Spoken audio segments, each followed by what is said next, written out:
Hey guys, welcome to Daily Screen. Yap, akhirnya She-Hulk episode 2 dirilis juga setelah mengakhiri episode satunya dengan Jennifer Walters berubah menjadi She-Hulk di hadapan para hakim dan memberikan bogem mentah kepada manusia super influencer yang bernama Titania. Setelah kita menyaksikan episode 2 dari She-Hulk ini, jujur saja tidak banyak hal-hal yang begitu penting dan juga urgent yang hadir di sepanjang episodenya ini guys.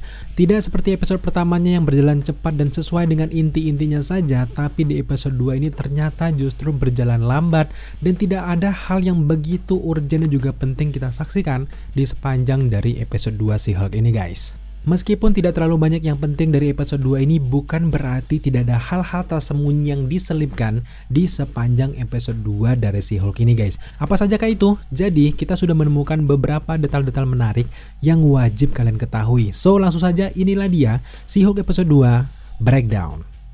She-Hulk episode 2 melanjutkan kisah yang terjadi di ending episode pertamanya, di mana Jennifer Walters menjadi superhero pertama kali dengan menyelamatkan banyak orang dari amukan dari Titania yang memang masih belum jelas apa motifnya sampai akhir dari episode 2 ini guys.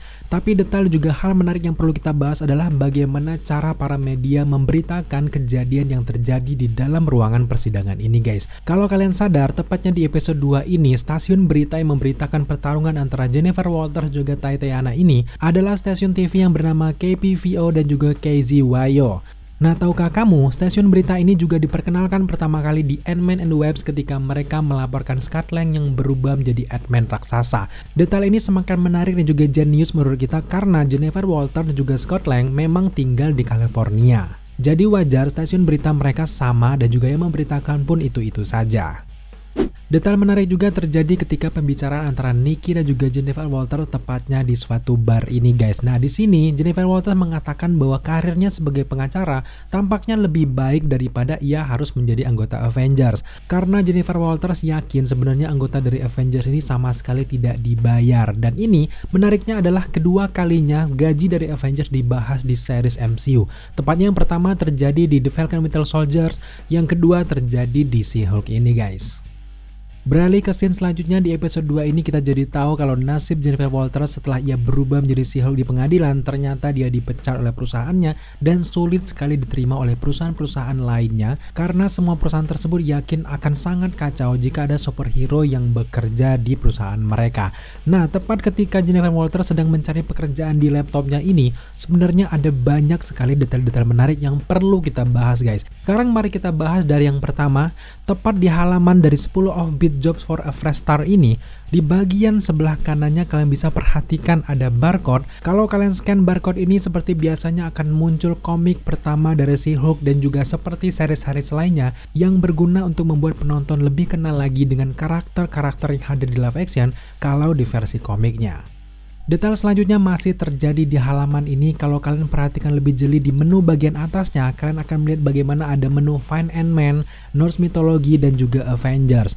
Dan tentu semua nama-nama menu ini berhubungan langsung dengan Marvel Cinematic Universe. Dan juga yang cukup unik adalah Norse Mythology ini tentu saja adalah mitologi Nordik karena ada Thor dan juga Asgard. Tidak berhenti sampai di situ saja, di satu halaman ini kalau kalian perhatikan di bagian sidebarnya ada sebuah iklan yang bertuliskan Iron Man 3. Iklan ini merupakan iklan sepatu Cat yang bertuliskan Iron Man 3 yang jelas merupakan penghargaan langsung untuk sosok Tony Stark dan juga Iron Man di Marvel Cinematic Universe. Belum cukup puas juga, di satu halaman ini masih ada easter egg menarik terkait dengan Marvel Cinematic Universe juga Marvel Comics. Tepatnya di sidebar ini tepatnya terjadi di menu Related Article. Di sini kalau kalian perhatikan dan juga zoom lebih jelas lagi, kita akan melihat bagaimana ada artikel yang berjudul Man Fight with Metal Claw in the Bar Brawl. Kalau kita artikan dalam bahasa Indonesia, ini artinya adalah ada pria yang berkelahi dengan cakar logamnya di sebuah bar.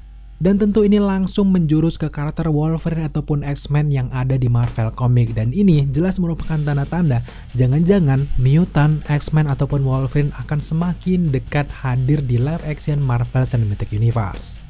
Di detail selanjutnya masih terjadi di satu halaman ini saja guys. Di bawah artikel tentang Wolverine tadi ada artikel yang bertuliskan Why there is a giant statue of a man sticking out of the ocean. Dimana kalau kita Google Translate artinya adalah mengapa ada patung manusia raksasa yang mencuat dari laut, artinya muncul dari laut guys. Dan tentu ini merupakan easter egg untuk kejadian di akhir dari film Eternals, dimana di film tersebut kita melihat bagaimana kebangkitan dari salah satu raksasa yang membeku keluar dari dalam air. Dan jelas fenomena ini belum diperlihatkan secara jelas terkait dengan kejadian yang ada di akhir film Eternals ini, tentu masih menjadi plot hole dan kita benar-benar penasaran apa langkah dari pemerintah atau damage control tentang munculnya raksasa dari salsas yang membeku ini. Kenapa tidak ada beritanya sama sekali ataupun setidaknya disinggung di film-film dari series-series dari MCU, tapi sama sekali tidak ada sampai sekarang dan kita masih benar-benar penasaran apakah memang nanti di film Eternal yang kedua baru diceritakan lagi. Tentu kita harus menunggu guys. Setelah detail yang hadir di halaman yang dibuka oleh Jennifer Walters lewat laptopnya, kita lagi-lagi melihat ada detail menarik yang juga sangat lucu yang tentu juga berhubungan dengan percakapan mereka yang ada di episode pertama. Apa itu? Ketika Jennifer Walters menerima telepon dari ibunya, kalau kalian perhatikan wallpaper yang ada di handphone Jennifer Walters, kalian melihat dengan jelas ada pantat dari Captain America yang menjadi wallpaper utamanya.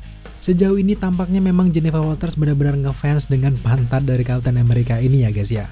Detail menarik selanjutnya terjadi ketika makan malam keluarga Jennifer Walters. Di sini kita bisa mendengar dengan jelas karakter dari Elaine sini menyebutkan kalau Bruce Banner lah yang menjentikan jarinya, dan akhirnya dengan jentikan jari tersebut membuat semua orang kembali ke dunia ini guys. Nah, percakapan ini tentu mengingatkan kita kembali dengan kejadian yang hadir di Avengers Endgame, dimana meskipun jentikan jari dari Tony Stark menyelamatkan banyak orang karena menghilangkan Thanos, sebenarnya juga yang paling berjasa juga ada pada sosok Bruce Banner, dimana jentikan dari Bruce Banner justru mengembalikan semua orang pulang dan membuat dunia normal kembali.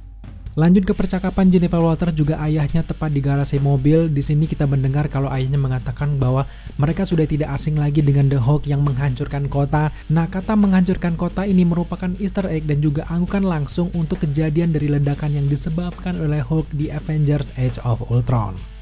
Salah satu hal terpenting yang hadir di episode 2 adalah akhirnya kita melihat Jennifer Walters diterima kembali menjadi pengacara.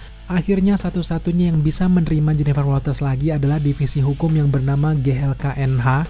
Dan menariknya, di dalam komik Jennifer Walters juga bekerja di GLKNH. Nah, kepanjangan dari GLKNH ini adalah Goodman, Lieber, Cuthbert, dan juga Holloway, di mana dia juga dipekerjakan untuk mengkhususkan diri dalam hukum manusia super juga. Setelah Jennifer Walters menyadari kalau dia diterima hanya karena Jennifer Walters ini adalah She-Hulk, pada akhirnya Jennifer Walters tidak bisa berbuat apa-apa karena ia juga butuh dengan pekerjaan ini. Dan ternyata yang mengejutkan adalah tugas pertama dari Jennifer Walters sebagai pengacara adalah menjadi pengacara dari Emil Blonsky yang merupakan musuh utama dari sepupunya Bruce Banner. Meskipun sempat menolak, akhirnya Jennifer Walters tetap mengunjungi Emil Blonsky di penjara, dan sekarang kita jadi tahu lebih jelas lagi bahwa yang menahan Emil Blonsky di penjara adalah Department of Damage Control yang sering muncul di film-film Spider-Man hingga juga muncul di series dari Miss Marvel baru-baru ini.